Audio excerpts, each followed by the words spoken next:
Morning, class 5th. I hope you all are fine. You already know that your chapter number 6 is going on in your class. Your reading is complete, and today we are discussing about your question and answer. Okay? Now we move on your question number 1. Chapter number 6, question number 1. Open your notebook, open your book and see the question there. Question is, what is brain box?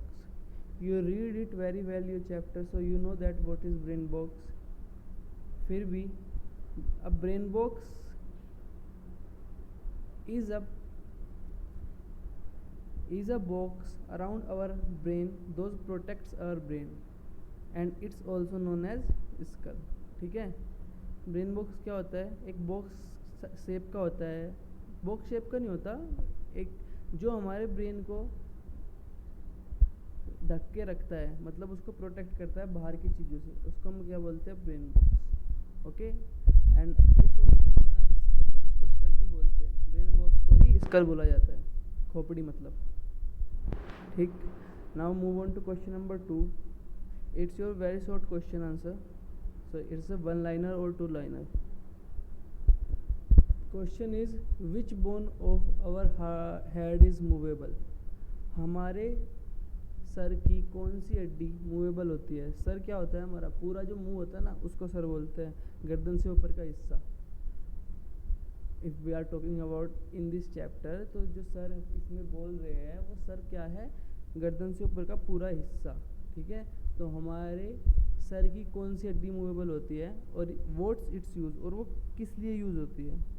So the answer is lower जो bone. Lower ज bone मतलब जो हमारा खाने का मुंह होता है ना, उसमें जो नीचे का हिस्सा होता है वो वाला लोअर जो. क्योंकि सिर्फ पूरे हमारे मुंह में सिर्फ यही वाली हड्डी होती है जो मूव करती है, अदरवाइज कोई भी हड्डी हमारी मूव नहीं करती. नाक, कान, माथा, फोरहेड आपका कुछ भी मूव नहीं करता, ये सब फिक्स्ड होते हैं. बट ये वाली जो हमारी बोन रहती है वो मूव करती है. क्यों मूव करती है? ताकि हम बात कर सकें और खाना खा सकें. It is used for eat and talk. Now move on to question number 3. How many bones are there in human head? Human head में कुल कितनी bones होती है? So the answer is 14 facial bones. Okay. Now move on to question number 4. We have 33 vertical bones, but we count them as 26 only. 26 only. Y? हमारे जो होते हैं वो 33 वर्टिकल बोन्स हैं, लेकिन हम उनको 26 ही काउंट करते हैं. ऐसा क्यों?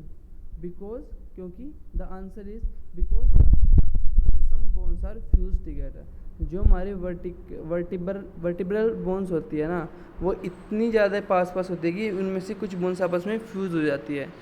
फ्यूज़ मतलब आपस में एक दूसरे से मिल जाती है. होती तो वे 33 है, लेकिन जब फ्यूज़ हो जाती है तो हम उनको एक काउंट करते हैं, दो को भी. तो इसलिए हम कैसे कर लेते हैं? हम 33 की जगह कितनी काउंट करते हैं? जब काउंट करते हैं तो 26. Now the next question is which part of our body protect by vertebra? Vertebra से हमारी बॉडी का कौन सा पार्ट प्रोटेक्ट होता है? So the answer is mostly all the body parts.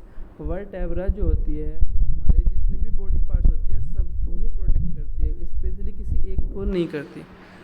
Okay. Now move on to question number 6. What is ribcage? Name the organs that protected by ribcage. ठीक, ribcage क्या है और उन ऑर्गन्स के नाम बताओ, उन शरीर के उन हिस्सों के नाम बताओ जो रिबकेज से प्रोटेक्ट किए जाते हैं. तो ribcage is made up 12 pair of thin, flat, irregular and curved bone. जो रिबकेज होती है वो 12 पेयर ऑफ जो पतली, 12 पेयर मतलब 12 जोड़े. ठीक है, 12 पेयर ऑफ पतली, फ्लैट और अजीब शेप की, मतलब इरेगुलर का मतलब है सबकी शेप एक जैसी नहीं होती, डिफरेंट होती है. और जो कर्व बोन होती है उनसे मिलके बनी होती है, जो हमारे which protect heart and lungs, हमारे हार्ट और लंग्स को प्रोटेक्ट करती है. Now move on to question number 7.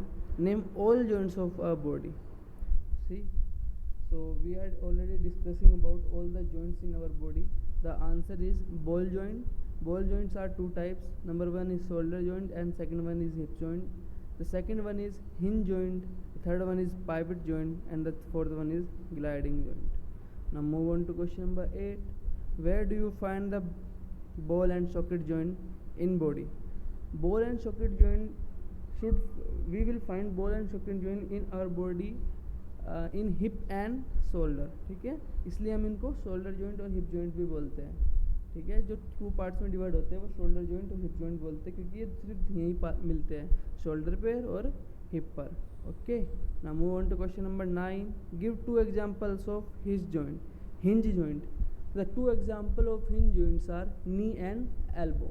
Hinge joint में क्या होता है कि एक तरफ ही हमारा जो वो है ना, जी जॉइंट करने से हमारा जो चीज़ जॉइंट हुई है बोन, वो एक तरफ ही मुड़ सकती है, बस फोल्ड हो सकती है, दूसरी तरफ नहीं. The knee and elbow is the example of hinge joint. Now move on to question number 10. There's lots of questions. What is the use of pivot joints in our body? Pivot joints का क्या use होता है हमारे body में? So the answer is it helps in the movement of head.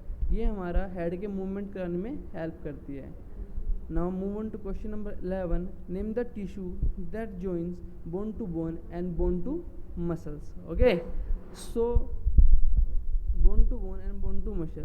So the answer is bone to bone joint is called ligament and bone to muscle is called tendons. This is the important one, so you have to read this again. Bone to bone joint is called ligament, but bone to muscle joint is called tendon. Now we move on to question number 12.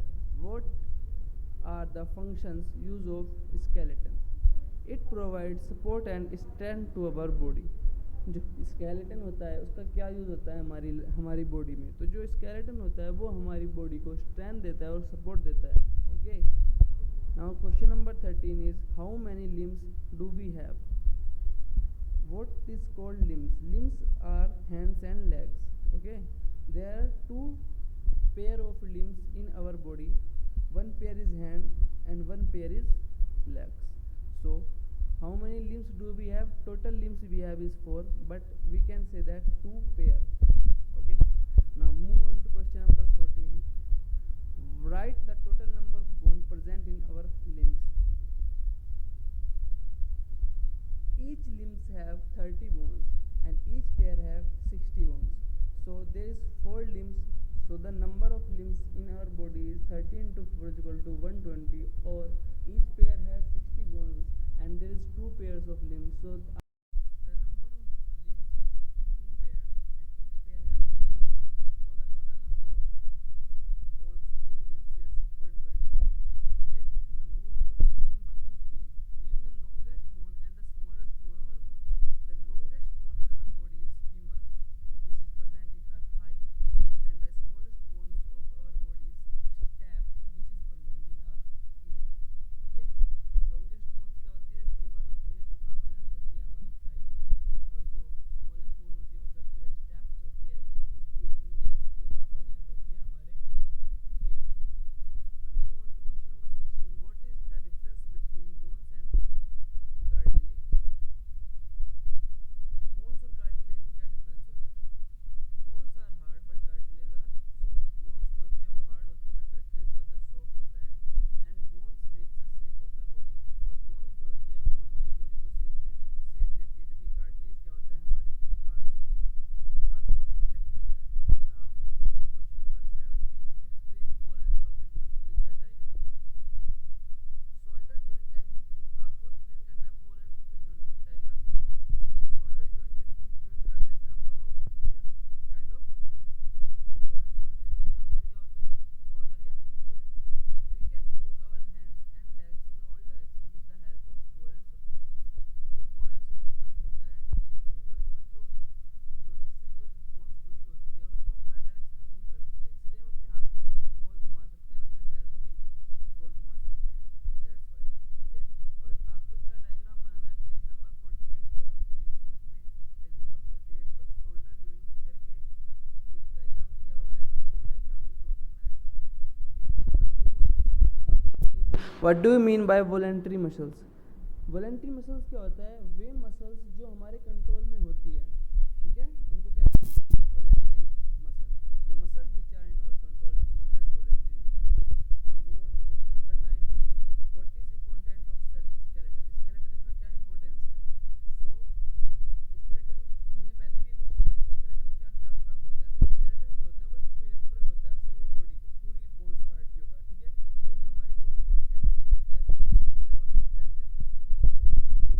Number 20, what is the importance of cardiac muscle. Cardiac muscles कहाँ use होती है? Cardiac muscles works full life. Cardiac muscle एक humans की पूरी ज़िंदगी काम करती रहती है। दे डोंट टेक रेस्ट, ये कभी भी रेस्ट नहीं लेती। And protect in the heart और and present in the heart, और हमारे हार्ट में होती है। ठीक है, so it's your all question answer elaboration. I hope you understand this question answer. You should write these all question in your notebook as soon as possible and remember these question as well. If anyone find any doubt during this chapter, during any study or during the question answer, you can ask me personally. I will clear your answer. I try to be clear your doubt. It's all for today class. I hope you understand this chapter very well. In next video, in next class, we are discussing about your next chapter number 7. So take care yourself and take care your family. Stay at home and be healthy. And the most important one is keep studying. Thank you so much.